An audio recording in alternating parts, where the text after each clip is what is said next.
For this week's video, I would like to introduce a new layout design project. Now, this is one of the most complex designs that I have done to date.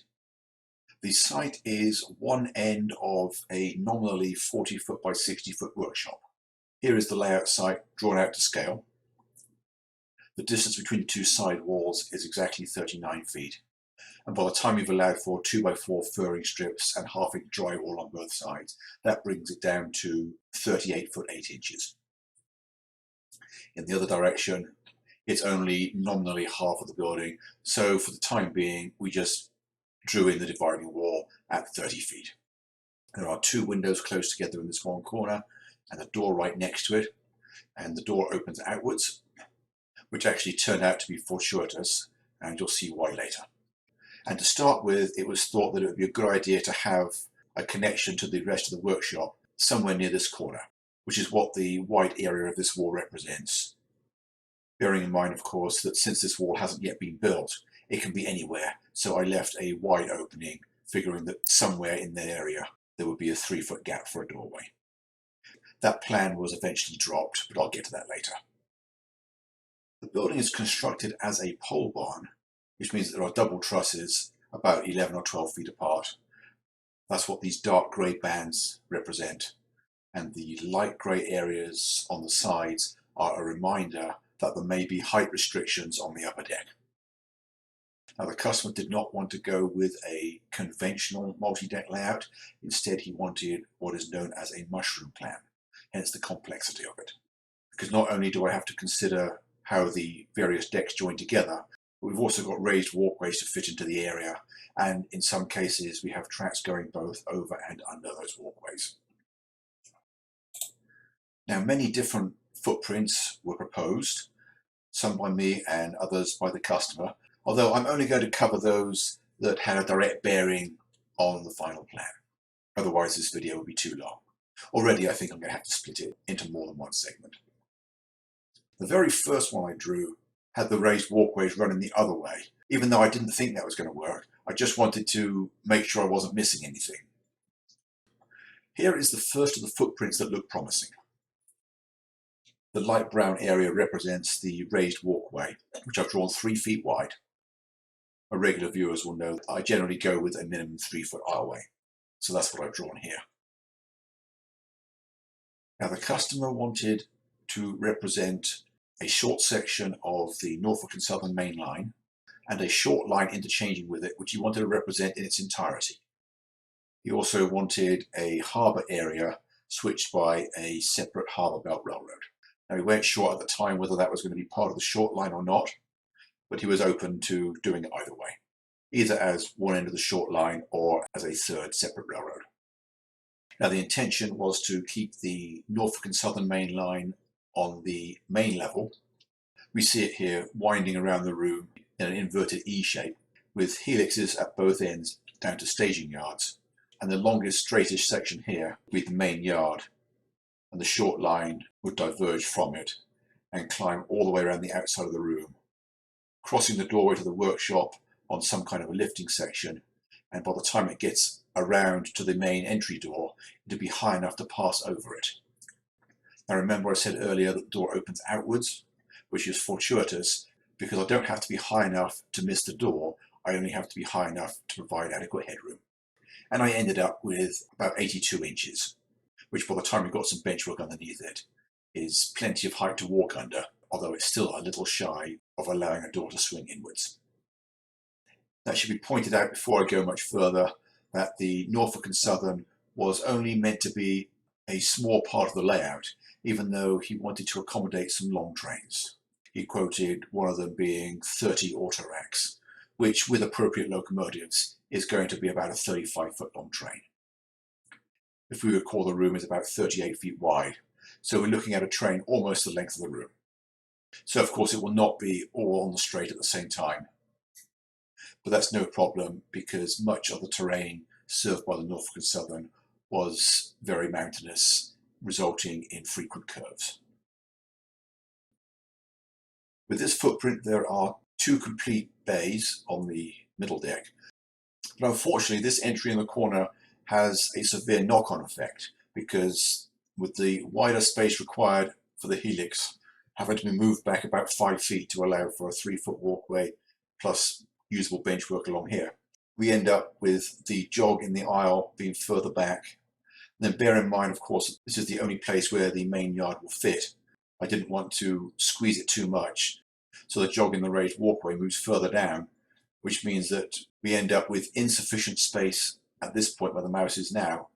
So the other part of the raised walkway has to stop a lot earlier, and we end up with a very inefficient use of the space in this area. Now, we eventually ended up abandoning this door, which greatly improved the use of the space throughout the plan. But by that time, we'd already come up with a better footprint anyway, so we didn't go back to this one. Now, here is a revised footprint with the problem area sorted out. Here we end up with a big lobe in this area with the helix within it, and the second bay inside the raised walkway being for a branch line. And we felt that this would be a good location for the harbour area, since we didn't want to have it on the top deck. It would make no sense for there to be a long, steep climb up to a harbour. Also, I should probably point out, before I go much further, that we're using large radius curves on the layout. We decided on a minimum visible radius on the Norfolk and Southern Main Line of 42 inches, with 36-inch minimums on the short line and hidden curves on the Norfolk and Southern. But with the long auto-rack trains that he wanted to run, we decided to push for the slightly larger curve radius, hence the 42 inches. And that, of course, does have repercussions on many aspects of the layout design, some of which I will touch on as I get to them. Now, with this plan, the Norfolk and Southern basically only has the one main yard area interchanging with the short line, which at the moment extends from both directions. We later decided to make it 2 different short lines, but we'll get to that later. I've drawn those main lines with the brown ballast instead of the light grey, just to clarify them. And I calculated that a 3% grade would get us from a nominal operating height of about 48 to 50 inches, just about high enough to pass over the door, providing we were willing to accept a lift section here. And I thought the best way to do that would probably be to arrange for a pair of draw glides mounted vertically on the wall and some kind of a pulley system to raise this section of benchwork vertically high enough to walk under. And note that I've also drawn a couch in the corner by the windows.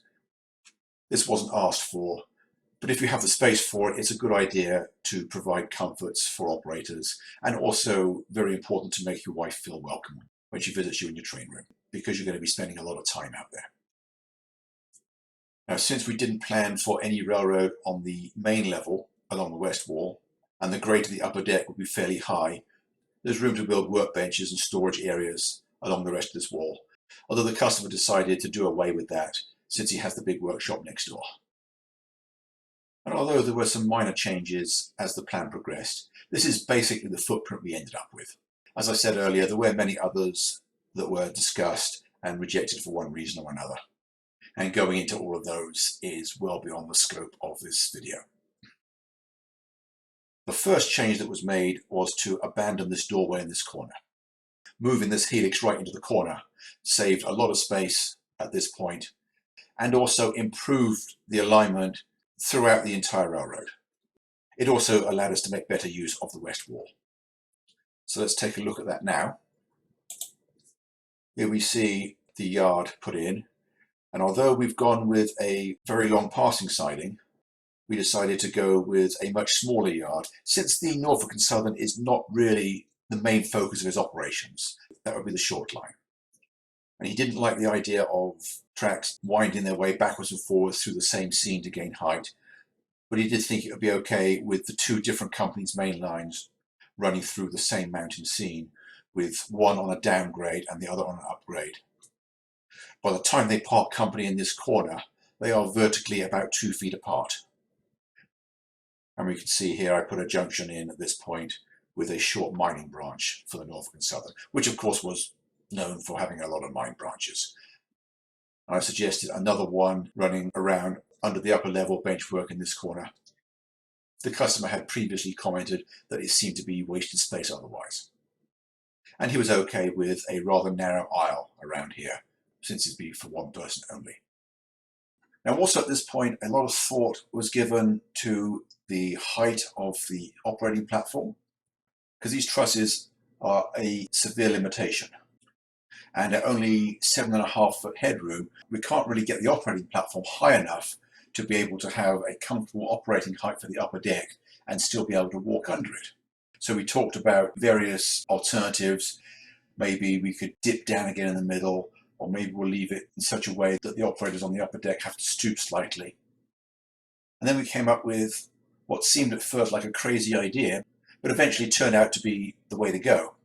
And that is, if we modify the structure of the building, instead of having the truss complete, we modify it in such a way that it stops at this point with a post down to the floor and rafters spanning the remaining distance.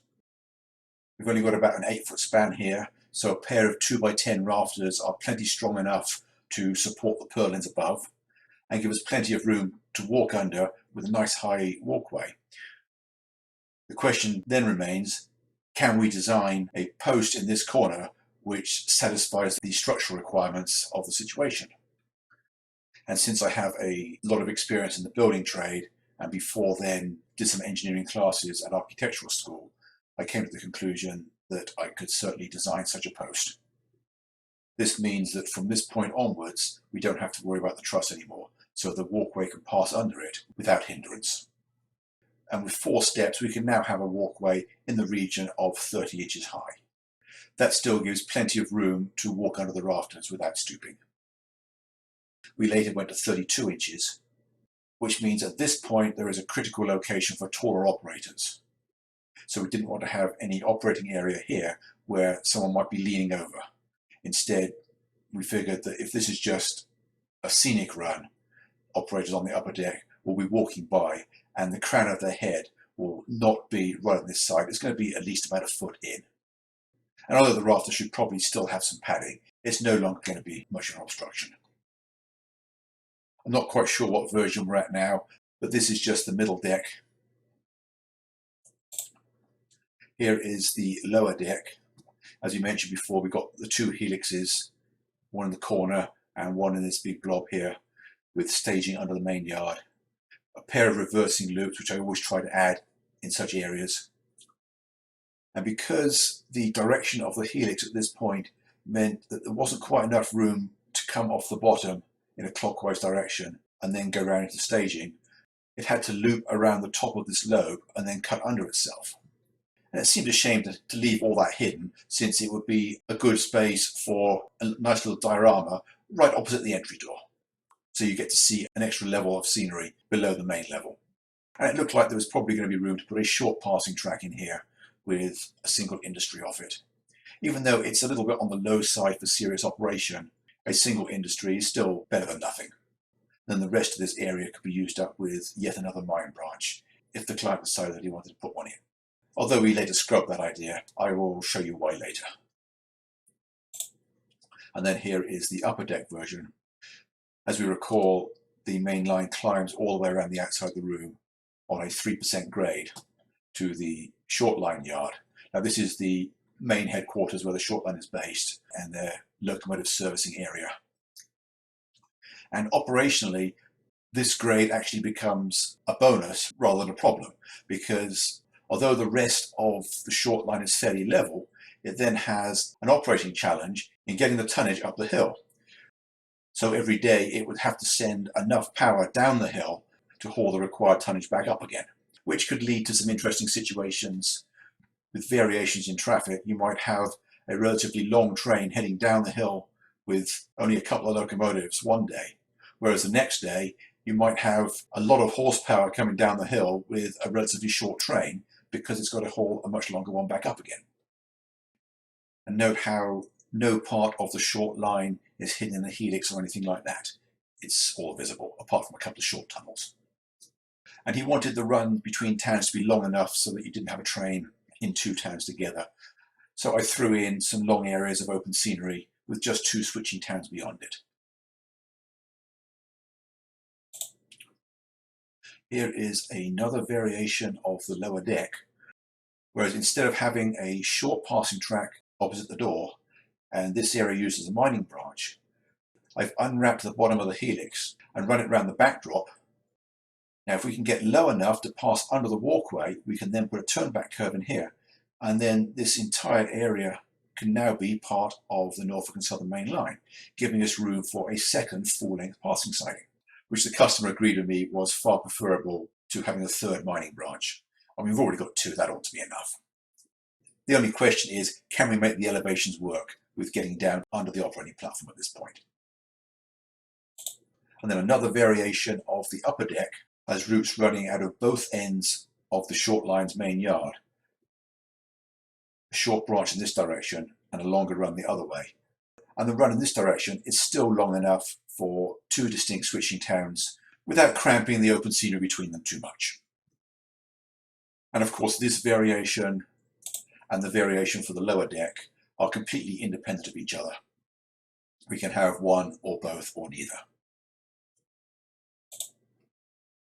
The trick with this version is that we've got to make sure that our high-level yard is high enough to be able to run this curve around the end and over the lower level aisle, because as we recall, operators for the lower deck have to be able to walk unhindered under the benchwork here. So that is the rough design for this layout, although it's still going to change quite dramatically over the course of finishing the design. Now the complexities of this design are way too much for one video of reasonable length. So I'm going to break it now, and I'll do the detailed design during another installment. Let me just go back to the main level one more time. I hope you've enjoyed this presentation and the introduction to what quickly became one of the most interesting layout designs I've been involved with. So before signing off for this installment, I'm just going to leave you with a preview of what is to come. I thought it'd be cool to put up a cross-section of the entire layout room, as it eventually ended up in the final design, just to whet your appetites for next week. I hope you've enjoyed this presentation, and I hope to see you again next time. Thanks for watching, and bye for now.